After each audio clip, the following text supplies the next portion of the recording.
All right, hello class. So today, this week, we're going to start talking about culture and psychology. This is going to be the video that you need to get ready for the paper that's going to be due here in a week or two. This is the lecture where I'm going to talk about the terms and really the way that I want you to be thinking about this paper, the way that I want you to approach this paper, just to make sure that you cover all your bases. I don't at all want to kind of stifle what you're saying, but I do want you thinking about this with an academic mind. That is to say, I want you thinking about this the way that psychologists would be thinking about it. So just paying close attention, of course. And this is one class that I usually have a lot of interaction with. This is one time that in class I actually usually don't lecture that much. I present some ideas and then I really leave it up to the class to kind of have a conversation amongst themselves to really think about some of these topics together. But obviously, again, we can't do that. So today I did kind of craft just a lecture, a bit of some terms and some ideas and some thoughts about these types of things that I'd like you to think about. One of the things I will say up front is that we're not going to have an opportunity, and this would be the case in class as well, we're not going to have the opportunity to get to every aspect of culture and every aspect of identity that we also will cover a little bit of today. But that is what your paper is for. So today we are mainly going to focus on race. And that is just one aspect. You're still welcome to write your paper on race as an aspect of your culture or identity or not. But here we're just going to talk about that for today. Really, again, just to give you an idea of how I'd like for you to be thinking about these things so that you can do a good job on your paper, okay? So first of all, and what I really want us to be thinking about, what I really want the question to be in the background as we go through this is for you to be thinking about what role does culture and or identity play in psychology, both in terms of a personal psychology and in terms of an interactive psychology, in terms of relationships, in terms of attachments, in terms of how different cultures, how different identities come together or don't. So really having this question in the back of your mind, right? This is a psych class, so really thinking about what roles do culture and identity play with regard to psychology as we think about these things. So first, what is culture? What are we talking about when we say culture? And you see here just the terms that we're going to talk about in this video. So first of all, culture is the customs, the arts, food, social institutions, and achievements of a particular people, nation, or other social group. So it's really just kind of the collection of stuff that makes up a people. And this is loosely defined, of course, right? Because you can think of a culture as a country, as you might do, but even within a country, you can think of the United States, for example, that has a lot of different cultures, right? If you just thinking about regional culture and you go up to the Northeast, that's way different than down South, and that's different than the Midwest, and that's different than the West Coast, the Southwest, right? We've got, because our country's so big, we've got all these different regions that even though we're the same country, we share some aspects of our culture, but there's others that we don't, right? We may eat different foods. We may have different ways of speaking, even if in the same language, right? We may have different jargon. We may have different terms. I tell you, you may have seen this on television, but when I lived in the Northeast, people there really do say wicked about everything. Wicked this, wicked that, which is something I'd never heard before I moved there, at least, except on television or movies or something. But that's something that they actually do say up there, and that's something I haven't heard since moving back to the Midwest. That's just not a term they use, right? So that's a piece of that Northeastern culture is the use of the term wicked. In addition to clam chowder, and in addition to lobster fishing, in addition to all of the stuff that they hold true and dear to their culture there that is a little bit different here. So again, thinking about culture, right? It really spans the gamut of being this huge thing that might be a whole country, but it might also just be, your baseball team or your group of pickup basketball friends or your sorority, right? Just these things that develops a kind of culture of its own, a type of food, a different type of way of speaking, different customs, all of these things that make up a culture. So culture is really flexible when we talk about it. One thing that I do want to say about culture is that it is actually just another type of situation that we were talking about in the last lecture. So when we talked about how situations are almost invisible and they're powerful and they can be related to our past, they can be related to the environment that we're in. Well, culture really is just another type of situation. And if I had to say, I would say that it's probably one of the biggest, the most overarching, right? It's such a broad things that it will cover in terms of a person's situation, whether that be what situation they're in or how they meet other situations, right? Your culture is really going to dictate a lot of that. And culture is a type of situation that's really difficult to shake. It's not something that you can just leave the room, or if you watch the Stanford prison experiment, you can't just say, hey, I'm done with this situation. I'm done with this experiment, right? You can't just step away from your culture. And if you're thinking you can just leave the country, that still doesn't relieve you of the language you speak and the foods you prefer and, the way that you think about the world. So culture, again, huge. And it is also a situation. So it has all of those same rules that we talked about with regards to situation, being invisible, being powerful, us not being aware of how they affect us and how they affect our views on other people. So keep all that in mind as we move forward and think about the ways that culture in some cases can create bias. So one thing that a culture can do is it can begin to say, well, these are the good things that we as a culture respect, and here are the bad things that we as a culture don't like or don't care for, and probably a lot of stuff in the middle. But culture can create this sort of bias that, who sets up what's good and bad is really kind of personal or artificial or arbitrary. And so if a culture decides, hey, these are the good things, these are the things that we like in our culture. We like people who go to school. We like people who are educated. And here are the things we don't like. We don't really care for people who work with their hands. We don't really care for people who speak with a drawl, right? These types of things that are just arbitrary, right? And you can imagine in some other culture, we'd say, oh, people that just make a lot of money and went to college and just use their brains, that's dumb. What's that any good for? But people who are building things, people who are fixing things, these are the people that we want. So that kind of distinction is arbitrary. And again, we just call that bias. That's just a preference for one thing over the other. And we talked a little bit about in-group bias in the last video, right? I just prefer my own group because I do, or because they're like me. And so that type of bias is usually inherent in a culture. It's just the way the cultures are set up. It's not anything that's necessarily insidious or that anybody's out to get anybody, but it is just, preferences rise to the top. But unfortunately, what can also arise out of this type of bias is the creation of privilege and the creation of advantage and disadvantage, especially if those biases are related to groups of people, to types of people. And so one of the things that we're going to spend a good bit of time of talking about today is the idea of privilege.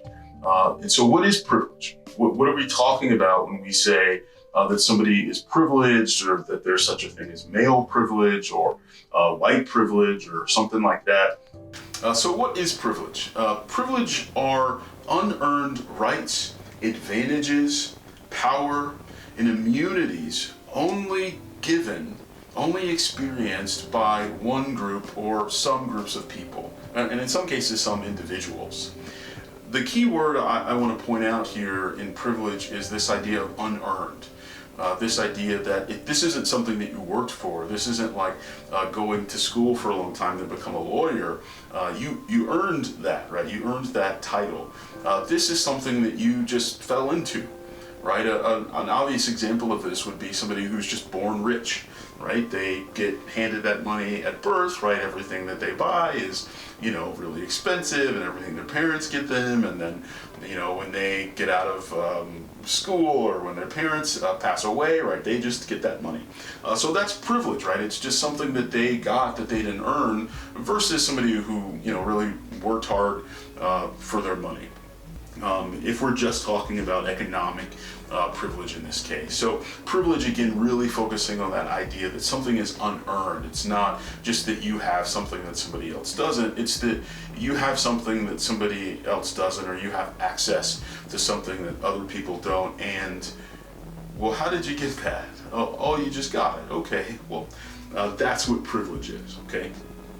So, in the United States, certain groups are generally considered or identified to be privileged. And when I say the United States, I want to make clear that I'm talking about sort of the culture, the country, I should say, at large. That I'm not talking about particular communities or particular regions or particular schools or particular neighborhoods, but just in general, right? In general, thinking about who are the people that are kind of given these unearned rights, or have access to them, maybe I should say, and privileges. Who are the folks that have these in the United States? Well, there's a bit of a list, and I didn't include everybody, but for instance, that would include men, that would include white folks, that would include Christians, heterosexuals, able-bodied folks, cisgendered, that means not transgendered, middle and upper class people, and young folks.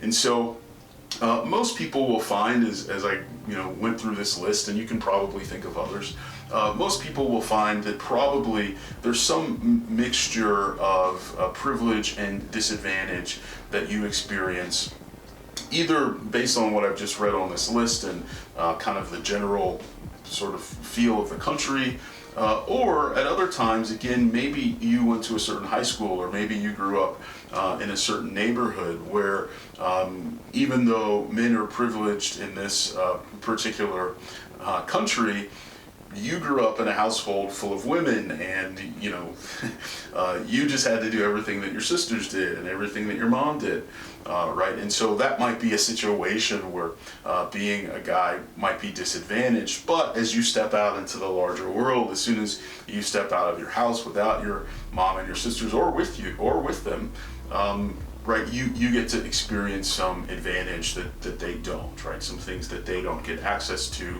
or ways that they don't get treated. So even though we can think about who's sort of broadly privileged in the country, we can also think about times when folks may be privileged in a situation that's different than what the country looks like. I should also say that I strongly think that everybody has some type of privilege connected to all, if not most, of their identities. So even though black folks may not be broadly privileged in the United States, I can think of ways that I might be privileged over other racial groups, or white folks, right? So, for instance, if I get pulled over, right, there's a time that I don't necessarily, by a cop, there's a time I don't necessarily experience that privilege. But if I'm thinking about something like going through an airport, now today going through an airport would be difficult for anybody, but just on a regular day, going through an airport, me as a black guy, not necessarily gonna raise any alarm. I'm probably not going to face any extra scrutiny in terms of getting through security. Other passengers aren't going to necessarily look at me any differently than they would look at me most days, right? But if I'm an Arab American, say, or I'm a Muslim American, or unfortunately in this country, sometimes people can't tell them apart, if I'm an Indian American or a South Asian person, right? If I'm going on an airport, this is probably a whole deal. what it's going to be like in the security line is probably going to be different from the experience of most other people. What it's going to be like on the plane, what it's going to be like just walking through the airport. All of those things are going to be made worse, you can imagine, if I'm wearing any sort of religious or just cultural garb at the time, right? So if I'm a woman and I'm wearing some type of headdress, or if I'm a man and I've got long hair or something and I've got some type of headdress, well, all of those things are going to make it a little bit more difficult for me in that situation, or for the Arab person in that situation. So there's a time, right, where even being black has an advantage, right? There's not going to be that same type of suspicion. And in the same way, we can think of other times where even a disadvantaged group, even a person in a disadvantaged identity might also feel like here's a moment where I'm getting some privilege. So think about that, and I really think that's important to note, that it's not kind of all one-sided, but again, when we zoom out to the broader context, when we think about who gets privileged most of the time, who gets disadvantaged most of the time in this country, well, then we have to think about it in a different way and understand that context. So,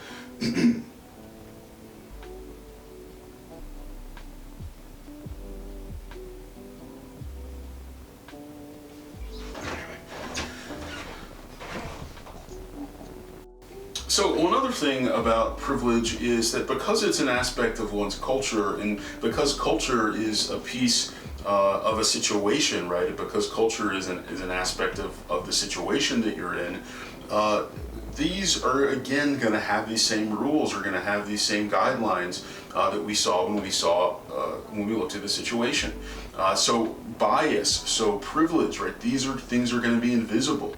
These things are going to be especially invisible if you're not at any sort of disadvantage. So disadvantage can also be invisible, I should say, but often what happens with somebody who's disadvantaged is that they experience at some point some sort of distress, or they at least just notice some difference between how they and some other group or some other person is being treated or handled. And so that might kind of rise to their consciousness, like, hey, there's this disadvantage in this social situation. But you should understand that for most people that are disadvantaged, that's not something that they notice. It is just the way that it is, right? Fish don't notice the water because it's the water they're in. And so whether you're privileged or disadvantaged, you probably haven't really taken a look at the way that that affects your life. And not that you should spend a lot of time lamenting it. I'm not here to tell you that you should, go on Tumblr and complain about whatever privilege or disadvantage your group has, but I'm just saying it is something that should be in your consciousness. It is something that you should be aware of. It is something that you should notice so that you can have an understanding about yourself and the way that your life is going, not necessarily to blame anyone. So let's look at some ways, in particular I said that we were going to focus in on race, so let's look at some ways in which privilege affects race and racial groups in the United States. But first, I just want to give you a couple more definitions, and the first is the definition of race. And I want to pay a close bit of attention here to the distinction between race and ethnicity. So race is a grouping of people based on the phenotypical. Phenotypical just means physically expressed, right? So basically what you look like. A grouping of people based on the phenotypical features of a particular group, region, or culture. So when we talk about race, we almost literally are just talking about the color of someone's skin. We're also talking about things like the texture of their hair and the shape of their face, right? The shape of their eyes, all of these things that go into kind of making up how we begin to identify a certain race. These really are all that race is. It's important to know that because race is really arbitrary. Race isn't something that's defined by DNA. It's not defined even necessarily by region, certainly not anymore. It really is just something that is, you look like this, and so this is your race. And so when we talk about race, we're going to use terms like black or white. Some people like to use the word Caucasian. I don't like that term. That term really actually means anybody who doesn't look black or Asian, so that includes Indian folks, Arab folks, Native Americans, all of these folks. So really you mean white when you say Caucasian, probably. So when we talk about race, we're talking about white folks, we're talking about black folks. You can talk about Asian folks as a race too, but that gets a little bit confusing here in a minute when you understand what the term ethnicity refers to. So race, really just what you look like. Ethnicity is where you're from, your kind of national origin, your region of origin. And so when we think about ethnic terms, when we think about ethnicity, here's where we say something like African American or Irish American or Asian American. You probably wouldn't say Asian American, you'd probably say Chinese American or Korean American or something like that. So when we talk about ethnicity, we're really talking about the region that you're from where do you hail, where are your people from, what's your heritage. But when we talk about race, we're really talking about what do you look like. So for instance, if we talked about somebody who was pale skin, basically a white person from South Africa, we would say that their race was white, but their ethnicity was black. In fact, they'd probably call themselves like European African, sort of a different hyphenation of how we would do things here. So that's the difference between race and ethnicity, right? One really is just about what you look like. The other one is really about where you're from. So as we think about these distinctions and as we think about how they relate to privilege and disadvantage, the way that I usually start this class, the way that I usually start this lecture is by having you all come in and I make you not sit down, I make you line up against the wall. I write on the board behind me in big letters, hell yes, on one side, and I write hell no on the other side, and then I ask the class, does white privilege exist? And then I have you go line up and stand about where you think. Yes, it's as awkward and as embarrassing as it sounds, but the goal here is really to get you all talking, and then what I do is I split you up into groups based on folks who agree with you. So I'm not trying to cause any drama. If you said you really agreed with this, or you said you really didn't, or you really disagreed with this, well then I'm going to put you with folks who are kind of in the same group, and then just have you think about that and then have a discussion with the class together. So I just want you to think about that question here for a moment. Does white privilege exist? Is that something that you think really goes on, or is it something that you think is just made up or overblown? So one thing I think you should think about, right, when you think about whether or not white privilege exists, is to be careful not to conflate, that is to say combine, race and economic privilege. Because there is a real distinction between race and economic privilege. One of the reasons that we tend to conflate race and economic privilege, that if somebody says does white privilege exist and you respond no, I grew up poor, right? That's not about whiteness or race, that's about economics. One reason that those two things often get confused is because there's a stereotype about white folks that they are well off, that they're rich, that they, are at least middle class. And so a lot of times that stereotype actually gets in the way of this conversation that we could have about the distinction between economic and racial privilege. Is that there's this stereotype that you just think that because I'm a white person, I've heard students say, you just think that because I'm a white person that I have all this privilege. There's a misunderstanding there as to what we mean by privilege. We don't mean money necessarily, though that is a privilege in some cases. What we do mean are just some benefits that society gives to you, or some doors that are open, or some hassles that you don't have to go through, that folks who don't share with you in that community don't get to experience. So Let's just look a little bit about what some of the ways that we can experience white privilege are. What are some of the ways that white privilege gets experienced in the United States? So there's a great, it's a PDF, but it's basically an article by a woman named Peggy McIntosh, and she originally wrote this article with regard to her as a woman and the type of things that she felt she was disadvantaged in as a woman, and so she was going through and writing these things that were privileges of being a man. You know, if you're interested in writing your paper on gender, if you're interested in writing your identity paper on gender, I would highly encourage you to take a look at that. But somebody asked her to kind of step into her own privilege, and she is a white woman, and to think about what are the privileges that she experiences from being a white person. In addition, in lieu of the disadvantages that she experiences as a woman.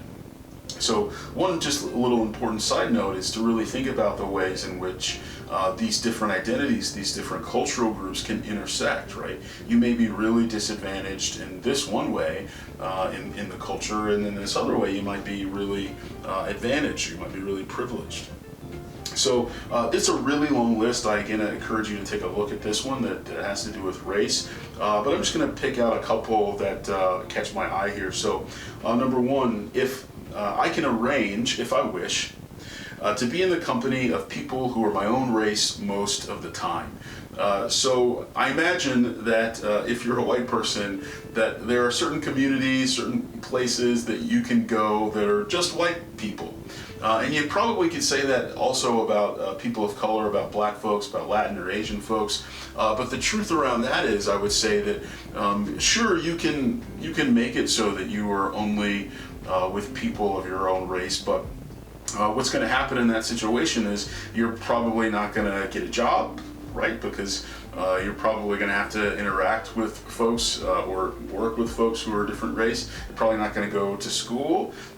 There are a few colleges that are predominantly black, for instance, but those colleges have a significant number of different races as well, and on and on and on, right? And so just thinking about that, not to say that it would necessarily be easy for anybody to do that, but there are certain places in the country where, you know, there's virtually no racial diversity. I lived in one when I was up in New Hampshire. I got stared at a lot, I'll tell you, and that's just because, you know, there wasn't anything sort of nasty about it, but they just had never seen a black person before. So, all right, another one. I can be pretty sure of having my voice heard in a group in which I am the only member of my race. So I think what she's getting at here is that sometimes in these kind of mixed race, so imagine being in a classroom and being the only black person, and being in a classroom and being the only white person, sometimes what you find is that if, you know, I've noticed this too, that if it's a class of mostly people of color and there's just a couple of white students, often they'll get called on a lot, whereas in the opposite case, when it's a class of mostly white students and there's only a few black or Latin or Asian students, they may or may not get called on. They certainly won't kind of be targeted to be called on, except if we're having a conversation about race.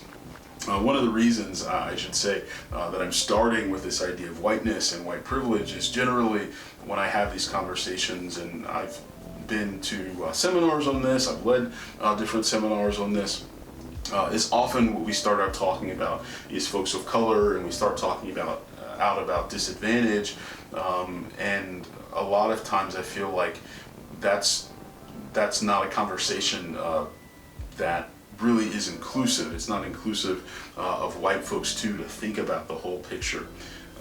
And the types of privilege, and in some cases the types of disadvantage that they experience.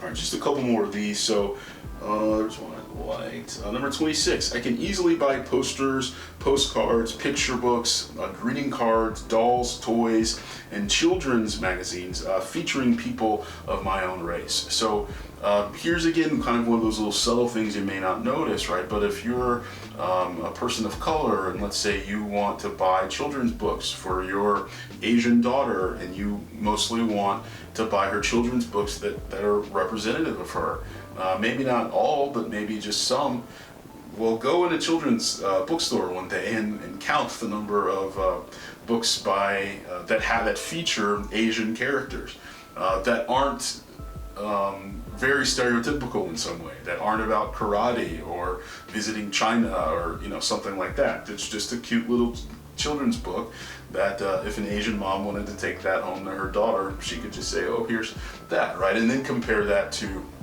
looking for children's books for white kids, or just that feature white children, right? And so there's that kind of little thing, right? It's just, I'd like to experience the culture in this way. I'd like to share this piece of identity with my own children, but it's a little bit more difficult than it would be if you are in the privileged group in the United States, if you're a white person in the US. And then number 20, I can do well, we're not going in order, but it is number 20. I can do well in a challenging situation without being called a credit to my race. I can do well in a challenging situation without being called a credit to my race. So you see this sometimes, I've certainly experienced this, is when you stand out in a place that your group of people, your identity, your race certainly doesn't stand out. Women probably experience this in the same way if they're in some career or some job or some role that is usually held by a man, right? That often there's all this commenting on how, oh, well, for a black person or for a woman, you're doing really well despite whatever that's supposed to mean. So, just those little comments that, in general, I think are meant positively, if I'm being honest, but to the person hearing them over and over and over again, right? They feel like little digs.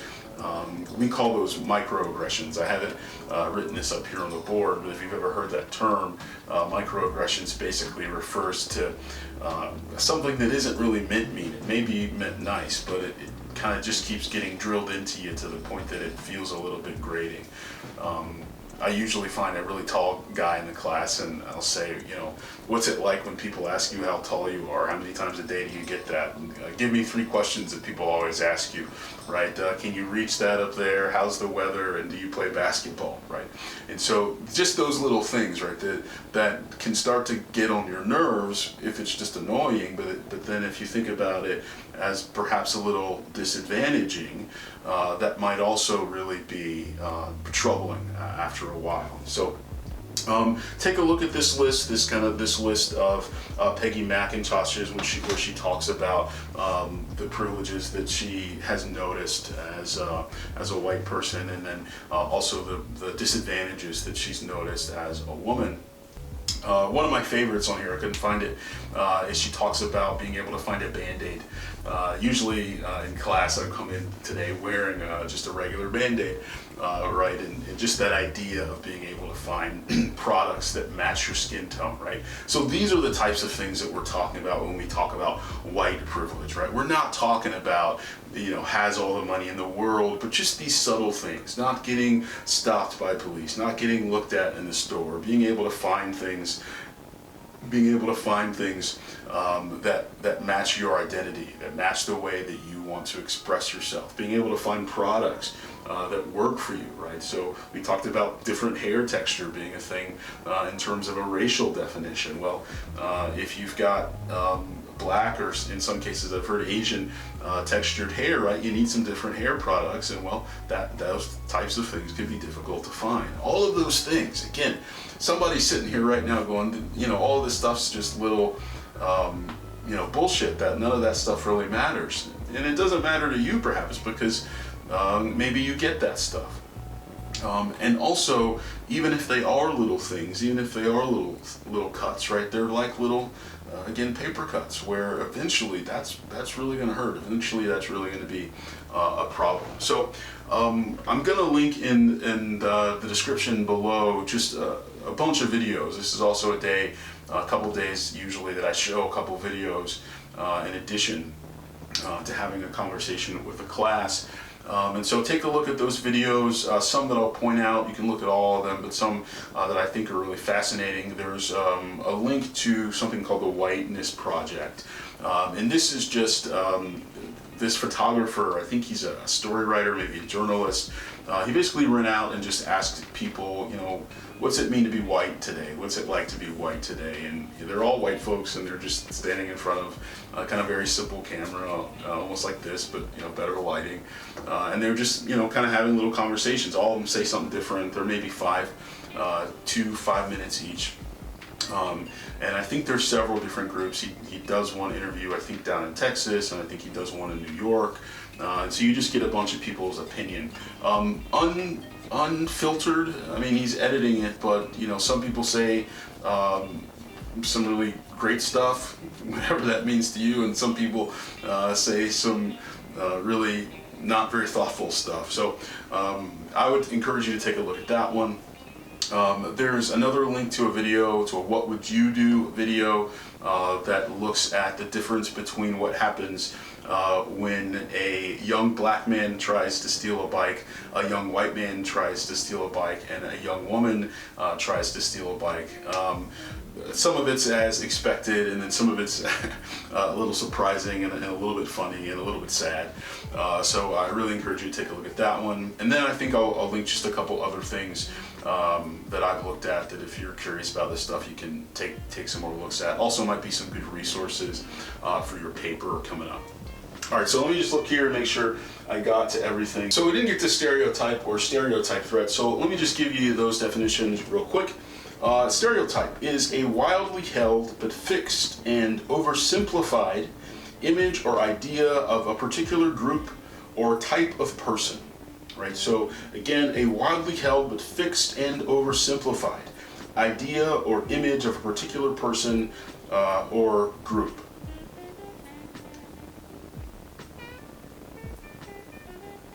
I'd like to say about that, right, that all groups, both privileged and disadvantaged, often experience stereotyping.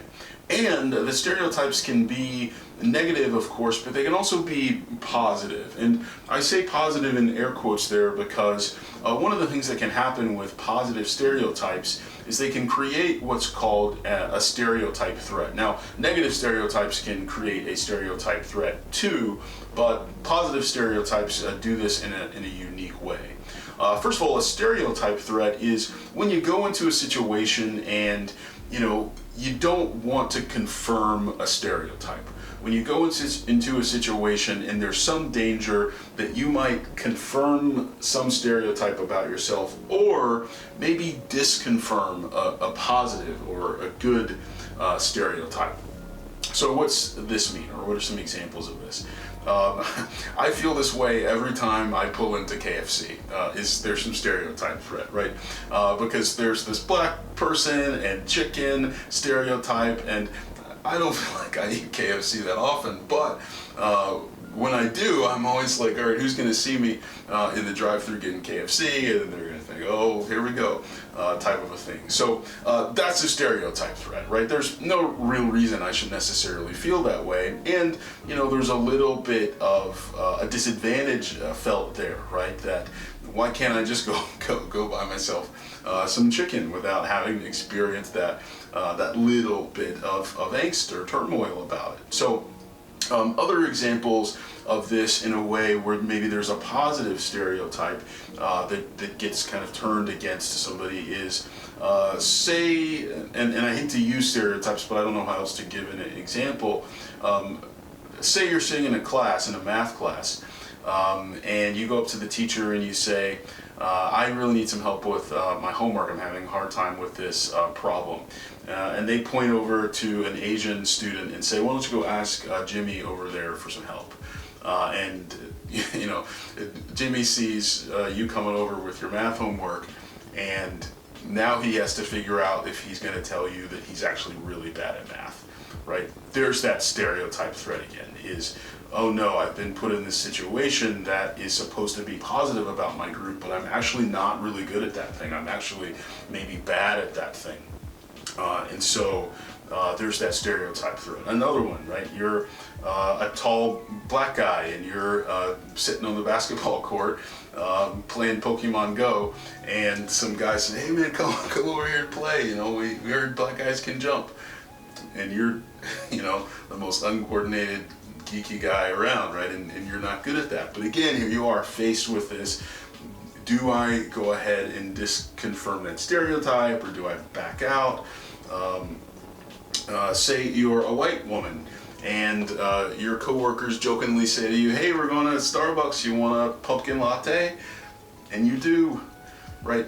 That's the stereotype thread, is this sense of, oh no, I might confirm a stereotype, or oh no, I might disconfirm something that people think is positive about this group of people. So that's a stereotype, and that stereotype thread. Also interesting terms, I think, to think about when you're thinking about this identity paper. So just to tell you a little bit about that, there are details on Blackboard about the paper. This is a paper much like my perspective papers, where you can do a video, or you can go ahead and write out a full research paper. I actually really like getting videos for this. I think these can be entertaining and somewhat fun to watch.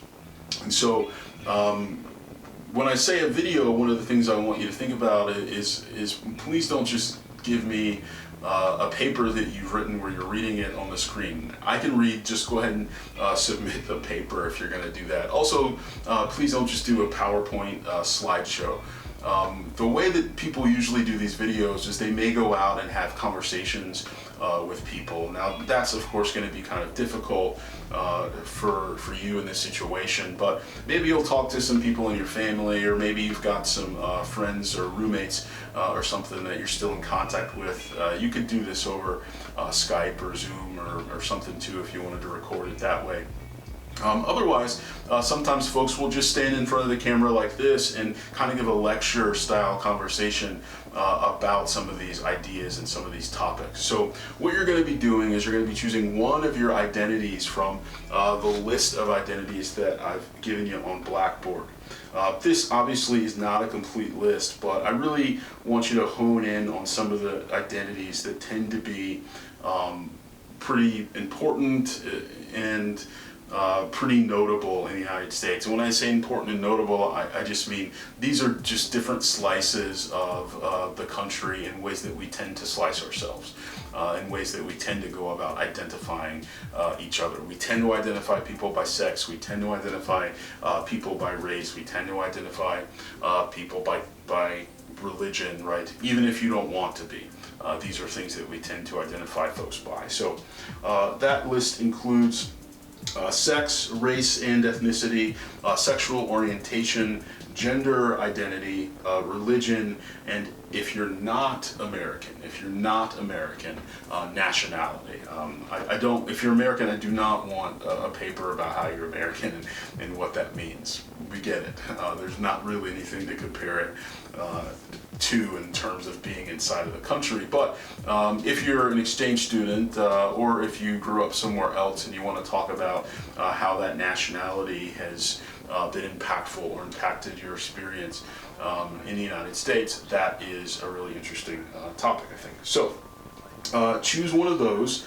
And then you're going to answer these questions. And you don't have to answer all of them, but I just want you thinking about these questions. So how are you a part of this group or identity? What are some of the stereotypes of this group, culture, or identity? In the United States, is this group considered to be privileged or disadvantaged? In what ways are they privileged? And in what ways are they disadvantaged? In what ways do you find yourself strongly identifying with this group? In what ways and in what times do you find yourself strongly identifying with this group? That is to say, when do you feel like, oh man, I'm really happy, I'm really proud, I'm really connected to this group. This is really who I am. This is really a piece of my identity.